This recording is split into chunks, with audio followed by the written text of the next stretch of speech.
In this segment, I want to talk about a very important frame of analysis for the course, which I will describe and discuss today and illustrate actually. But then whenever I get to various countries, you will see that I will use this frame to capture the way the country actually rules over their people. So the first part of our discussion involves explaining the elements of that frame, which I call control frame. The term I use is government internal control system. Every government controls its people in one form or another. As Americans, we are also controlled by our government, but oftentimes we're not fully aware how much and how we are controlled. In fact, organized society requires some level of control. And when you have something like a failed state, oftentimes described in the news or by the media, you're talking about a government who has lost the ability to control. What I'm going to be talking about is a model that is an adaptation of the work developed by Amitai Etzioni. Amitai Etzioni wrote a book on complex organizations, and the topic of his book was compliance structure, or compliance in complex organization, to be more precise. Notice the word compliance means to get people do what you want them to do. Every government wants to achieve some level of compliance on the part of its people. So the question that was raised by Etzioni was, how do managers get the employees to do what they want them to do? What type of incentives, for example, they have to give them? What type of regulations they have to have? How do you get the employees to do what they want? So that's what he means by compliance. So the adaptation for us involved taking something that was about an organization and changing the terms and changing its application to a certain extent to make it applicable to states. So you will see that we're going to change managers to the ruling elites, and the employees now become citizens of a state. Now, according to Etzioni, you can take all the means of controls that are available to a company or to a government, for us would be the government, all the means that are at their disposal, and put them into four categories. In other words, there are four basic means of control at the disposal of a government. The first one, what we call, is utilitarian. That is controlled by utilitarian means. Essentially what that means, and I use the symbol U for that, you must satisfy the basic material needs of your population, at least to some extent. Otherwise, you're going to be in trouble. People are going to be dissatisfied. Part of utilitarian, therefore, relates to the material needs, satisfaction of the material needs. So I use the U sub M to refer to the material needs. But besides food and shelter, the human animal has a need for power. People want to progress. People want to improve the amount of control they have over other people. So the question now is, does the government provide opportunities for people to be able to aspire and achieve the kind of power, of course legitimate power, that the society allows, permitting them to exercise some influence not only in their own affairs but also in people that they're actually supervising. So the second part of U, if you subdivide it, is the satisfaction of the influence or power needs of the population. So the first important means by which a government achieves control is to satisfy the basic material needs of its population, and also to make sure there are opportunities for people to exercise power and to influence in society, to have influence in society. The second category is very easy to understand, and that is you also achieve control by means of coercion. So essentially it means that you use force to achieve control. If people are not following your rules and regulation, then you can always use force. This is very common in democratic as well as non-democratic societies. Government sometimes has been defined the legitimate use of force or the legitimate monopoly of force. Governments are viewed to have that monopoly. When you get challenged by other segments in the society that want to have also exercise force, then government would want to ensure that they maintain their monopoly. So these first two means of control, one is utilitarian and the other is by coercion. The next two are much more difficult and somewhat abstract, and yet they're very, very important. So let me begin with the other two. The other means that are available to government to be able to exercise control over its population is normative habitual, or what I call NH for short. Essentially what that says is that government can pretty much count that when they go sleep at night and when they wake up in the morning, people are basically going to accept the way things have been. In other words, out of habit, they have developed a set of customs, set of values, set of norms that are acceptable by a very, very wide majority of the population. And that means you accept control. You don't even have to exercise control. People follow the rules out of habit because it's part of their political norm.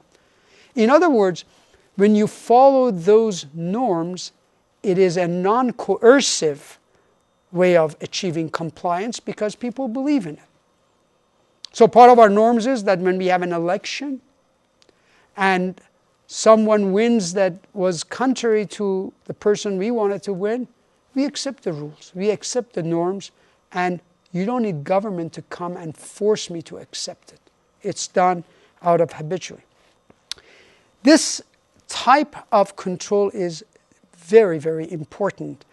When we talk about the so-called consensual society, you will see that in a consensual society, the main means of control of the masses by the government is reliance on normative habitual.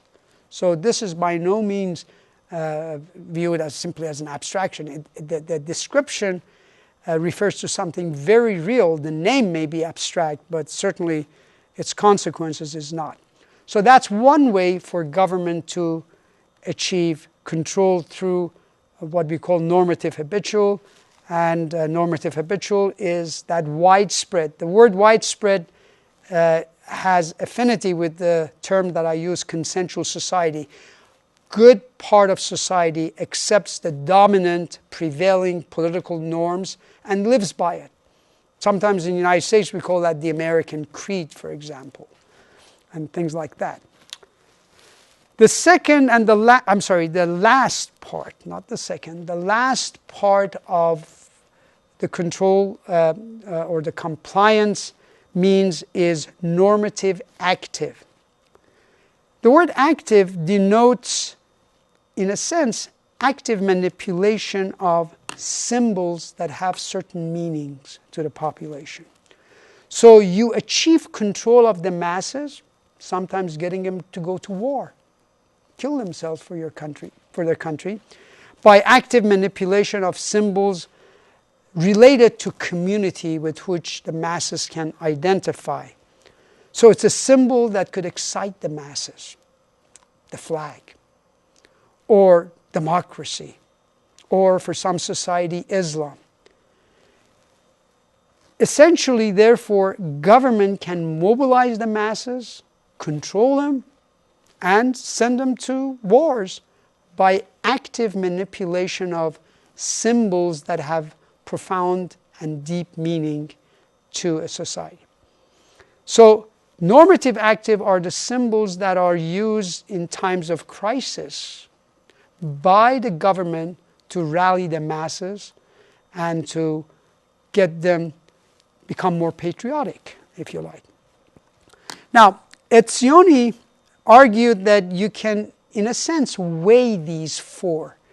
Which one you're going to emphasize the most? Is it going to be coercion?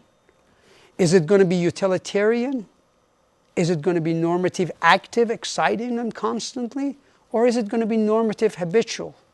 And he argued that you can map the control in any organization, and for us, of course, it's going to be a state, by placing these at different levels. And so I want to move to that part to show you how these four means are going to translate into a system of control for society. And then this system I'm going to use to characterize various countries we're going to be studying. So normative active, the last item then, is the active manipulation of symbols that can get the masses mobilized, that could excite the masses. All right, let me go back and mention the ranking. The ranking is going to be done purely on a qualitative, ordinal basis. And there are three ranking I'm going to be using. Primary means the primary emphasis is placed on that kind of a control. So that would be my primary. Secondary means that it's at the middling level of emphasis. And tertiary, again in terms of relative ranking, would be at the lowest level. And consider this not as discrete categories of primary, secondary, or tertiary, but think of them as a continuum. So you got high primary, low primary, middle primary, high secondary, low secondary, etc. So I want to give you three patterns and a fourth one later on in which I want to illustrate how I can capture the way government controls its people. So let's start with pattern one. Later on, I'm going to give you some concrete examples of which pattern they represent, what type of country. But for now, let's learn the pattern. In pattern one, the primary means of control of the society is achieved through normative habitual. In other words, the government's job is pretty easy. There is a widespread acceptance of dominant political norms throughout the country. People accept the system, they believe in the norms, and that makes the job of government, controlling it, essentially enforcement of the rules that people accept, which is much easier than enforcing rules that they reject. So primary emphasis is by means of normative habitual. At the secondary level, you is you, and what that means is the basic needs of societies are met, and people are generally happy in terms of their material needs as well as their influence needs. So you go to school to get education in order to be able to exercise more influence in the world. So there must be good opportunity for you to get an education. There shouldn't be much starvation in that society. People who's looking for a job can get a job, shelter, and so forth. And for most society, you, if it's met well, like in Europe and United States, will always be at the secondary level as a means of control. When you drops, then you may get, for example, concern on the part of the population that we need a different kind of a leadership. But generally, though, when you is at the secondary level, what it means is that the basic needs of the population are met. Coercion is the third means by which the government controls a society, and when it is placed at the tertiary level, it simply means it's the least important means of control by the government. Essentially, at the C, when C is at the tertiary level, at the lowest level, it means law enforcement. When you violate the laws, the police will come after you. But other than that, it's not a very intrusive means. You don't coerce people into compliance to get them into compliance or into accepting the system. Also, normative active means that the government doesn't need to whip up the emotions of the masses on a daily basis to get them to accept them. When the government is in trouble, then yeah, normative active can temporarily go to the primary level because you want to mobilize the masses, rally them around the flag. But on a normal, everyday, routine basis, NA is at the lowest level. So that's pattern 1. And we're going to have a name for each of these patterns once we describe all of them, or at least the first 3. Now look at, by contrast, pattern 2. Pattern 2 is a different type of compliance structure. At the primary level is C, coercion. The government achieves control by terrorizing the masses. And if you don't follow the orders, or if you challenge the government, you're in deep trouble, possibly losing your life. So C, control is primarily achieved at the, by coercive measures. Notice that there is nothing at the secondary level in this model. Everything else is at the tertiary level. U is low. And when U is between secondary and tertiary, it means that the basic material needs of that society are not being met. It also means that the power needs of the society are not met. So U is at the low level. If U goes all the way down to bottom of tertiary, then one way to interpret it is famine. So in societies where you have famine, and people are just dying of starvation, U is at the very, very low. But notice in this one, I put it somewhere between secondary and tertiary, indicating that there's a lot of consumer demands, material needs, power needs that are not being met. Normative habitual. There is no widespread acceptance of dominant norms. If anything, the population hates the regime, dislikes the system. They don't accept the norms.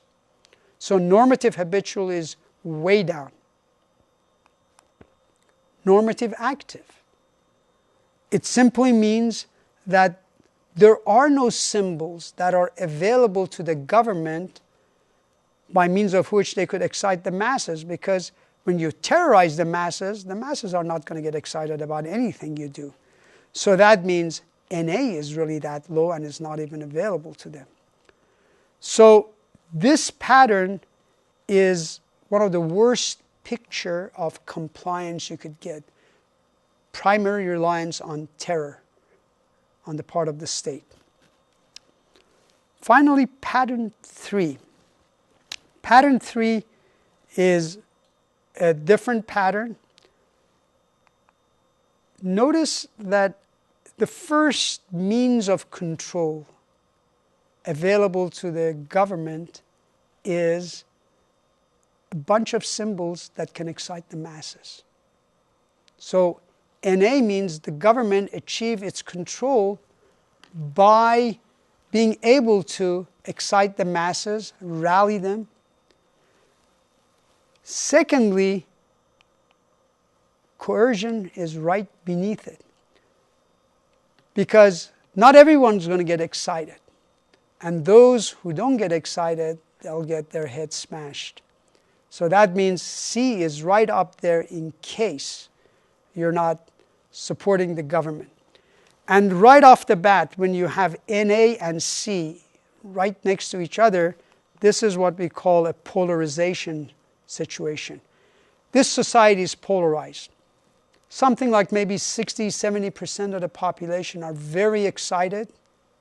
Usually you have a charismatic leader that knows how to manipulate the symbols that excite a good part of the masses. On the other hand, you got people who are not at all excited and they feel threatened. And these people are subject to coercion by the government. U is relatively reasonably met. Notice that it's a little bit below what you had in pattern 1, but there is hope, especially on the part of those who are excited that their lot will improve. For those who are excited, the possibility of power and influence, an opportunity for that is high. For those who are coerced, influence and power are very low. And finally, normative habitual is at the lowest. Remember, when it's at the highest level, it means that government can rely on the widespread acceptance of dominant norms. When it's that low, it means you have a kind of a revolutionary situation in which people are rejecting the dominant norms and are excited by the new norms that are being manipulated by the system, by the government. So NH at that low level means that nobody is for the existing norms. Those who are excited want a different system, and those who are coerced, they are very unhappy. All right, now let's give a name to each of these, a generic name. Pattern 1 is what is called consensual government. And pattern 1 is a very important one because there's a widespread acceptance of the norm. It's the best control system a government can wish to have. Low coercion, basic needs are met, and people basically agree on the dominant norms. So this would be an ideal pattern. Pattern 2 is what I call totalitarian dictatorship. And if you want a good picture of pattern 1 with nothing on the pattern 2 with nothing on the secondary, this would be a picture of Soviet Union circa 1939 under Stalin purges. In 1939, actually, Stalin thought he could manipulate the masses, the NA part of it, with Marxist symbols. People did not get excited at all. So what happens to a country like that? Can a country like that be able to mobilize the masses and be very aggressive and go on a conquering binge? Absolutely not. In 1939, that was tested. USSR, the former Soviet Union, attacked a tiny little state, Finland, and they couldn't win. Then when the Germans attacked, during World War II, the Soviet Union, this time Stalin knew better to use communist symbols. Instead, he used Russian nationalism as a symbol, and that worked, and they were able to stand up to the Germans. So when you think about totalitarian dictatorship, if this was an international relations course, I would immediately make you think how aggressive a totalitarian dictatorship can be in international politics. If it's terrorizing its own masses, can it expect its masses to make major sacrifices? Well, we would have understood this better about the Cold War and Soviet Union. What prevented us from better understanding it was because they had nuclear weapons, and therefore we thought they're ominous. But in a conventional war, there was no way they could have even come close to us in terms of being able to mobilize and fight. And then the last pattern is a very important one. It's a recent pattern. It's what I call authoritarian populism. Populistic part of it relates to NA being way up there. After all, you're able to excite the masses. Usually in authoritarian populism, you have a charismatic leader, somebody like Hitler, somebody like Ayatollah Khomeini. And notice, I'm not using the word fascism. Fascism for me would be a kind of a species of this broader genus of authoritarian populism. So that the term for it is, I think the appropriate term for it is authoritarian populism, I would classify somebody like Hitler and Mussolini. People were willing to die for Mussolini and Hitler especially. But coercion was there for those who refused to do so, who didn't go with the Führer. Utilitarian was lower, but basically the needs were met, and there was a lot of promise that sooner or later things will improve. And NH was at the lowest level. The existing system had to change to a new and better system. Authoritarian populism is also reflected in the situation with Iran under Ayatollah Khomeini. Except for Hitler, the symbol that excited the masses, the German masses, was millennium of Aryan rule. In the case of Iran, it's Islam. So you can rally the masses over Islam. Now, in terms of legitimacy, let's just briefly look at which one is most legitimate and which one is not. Politically legitimate system, the most legitimate one would be pattern 1. And notice now you have an actual operational definition of the word political legitimacy. We can define it by just looking at pattern 1. A politically legitimate system is one which relies on the dominant norms that prevails in the society. It meets the basic needs of its population, both in terms of material needs and power needs. It restricts the use of coercion only to law enforcement, and it doesn't need to whip up the emotion of the masses to stay in power on a daily basis. So there you have it, a definition, an operational definition of political legitimacy. The least legitimate would be pattern 2. So the least legitimate regime is a regime that solely relies, or I should say primarily relies, on coercion to achieve compliance on the part of the masses. It doesn't satisfy the basic material and power needs of the society. It doesn't have a widespread set of norms and values that people share. And it doesn't have available symbols to it to excite the masses, to rally the masses, to support the government. And then the third one, I would place the legitimacy of authoritarian populism not low, but moderate. Because for those who are excited, and they could be as close to maybe 60-70% of the population, these people view the regime as legitimate. However, those whose head gets smashed in this system, be it fascist or being Islamic like Iran, those people view the system as rotten and terrible. So the legitimacy is declined for those other people. But it is more legitimate certainly than a totalitarian dictatorship. Also notice I'm no longer using left or right. For example, if you looked at Cuba in 1960s, when there was a lot of charismatic leadership shown by Castro, somebody wrote a book about the theory of moral incentives in which people were farming sugarcane to stand up to the United States. Even though Castro was a communist, his rule was much more closer to authoritarian populism. So Cuba was very different than Stalinist Soviet Union. So hopefully you will find this useful and as a good way of being able to distinguish about political legitimacy. I need to say one more thing about pattern 1 before I end this segment, and that is many of my students would love to refer to the pattern 1 as that of democracy. There is a reason I use the word consensual government as opposed to democracy, because it is a wider application.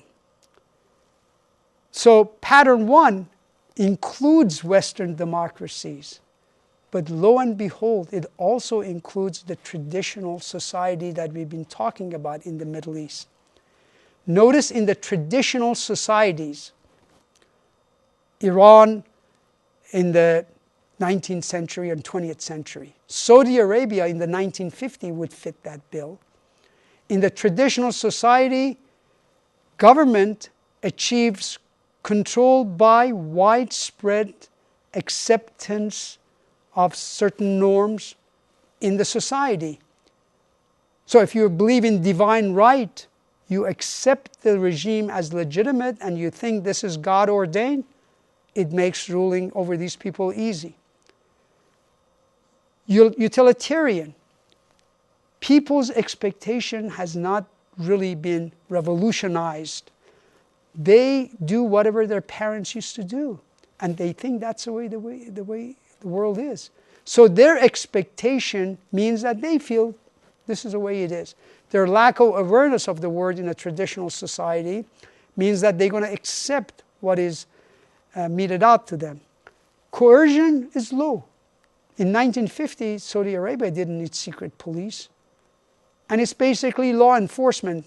Yeah, because the laws may be religious laws. And NA, this is the big difference. There is no available symbol to excite the masses because you're looking at a traditional society.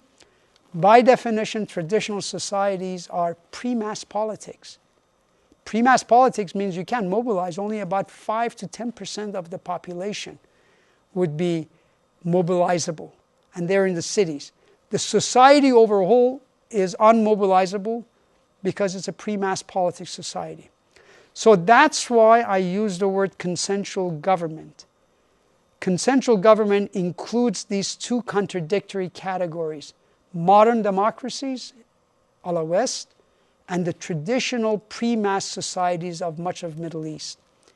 The big difference, of course, is that in the case of modern democracies, NA can always move from tertiary to the primary level in times of crisis, whereas in the traditional society, NA cannot move because there is no sense of national identity in a pre-mass politics. There is no single symbols that could excite the masses. The masses are basically unreachable. Not even Islam would work because how do you reach the mass in a pre-mass politics society? So that is why we use the term consensual society that includes these two very different categories. The last pattern is very much unique to the Middle East, and I think you'll understand as I begin to describe this pattern why you have to be a very, very wealthy nation to be able to afford this. And that really refers mostly to those small sheikdoms in the Persian Gulf, including also not so small Saudi Arabia, Qatar, United Arab Emirates. This one I call pattern 4, and in terms of control system, if you look at it, at the highest level is satisfaction of the material needs of the population. Remember, for most societies, what we call a reasonable standard of living, reasonable in the sense of what is norm for that society, is always at the secondary level. When you see at least the material needs being satisfied at the primary level, it basically means that you're more than satisfying it. I mean, it's a kind of an extravagance, such as, for example, or your college education is paid for. You get money, even if you don't work, you get certain subsidies. So when you put U sub M, meaning utilitarian, the material needs at that level, it means you're basically buying compliance of your population by giving them so much material resources that basically they're accepting it. And they're willing to put up with it without challenging you. But not everybody can be purchased with material goods and with money. Those who refuse that, they are going to be coerced, and they're going to be very much prevented from exercising much influence. So coercion is right up there at the primary level for those elements of the society that are not purchasable and resist the policies of the government. At the secondary level, we put normative habitual. And if you recall from my previous explanation of C being at the primary and normative habitual being at the secondary, that combination means that essentially you give up. It's a sense of resignation. So when NH is at the secondary with C at the primary, it's a sense of resignation. You just have to accept the way things are because changing it is too dangerous. And also, after all, there is no guarantee that, at least from material perspective, you'll do better by changing the system. So NH at that level denotes this acceptance of things as they are. UP, the element of utilitarian that relates to power needs, to influence needs of the population, is low. In other words, we satisfy your material needs beyond your dreams, but as far as your influence needs, power needs are concerned, you can't challenge the system. You don't have the power. We're not going to give you the power. So that's why UP is at the low secondary to high tertiary. And then finally, NA. Recall what NA is, normative active. It denotes the symbols that a regime can use, that is available to that regime in situations involving emergency, that they could use to mobilize the masses. If you recall, if you have a system in which you have coercion at the high level, it means the system really doesn't have access to a symbol that masses will respond to. And so what that means is the system probably has very low legitimacy. It doesn't have access to symbols that could excite the masses in cases of emergency. So for example, if it's Saudi Arabia, if they get invaded, let's say, by Iran, they're going to have a tough time, the regime will have a tough time to be able to mobilize the masses in defense of that regime. So NA is at the lowest level. This is what I call a co-optation strategy.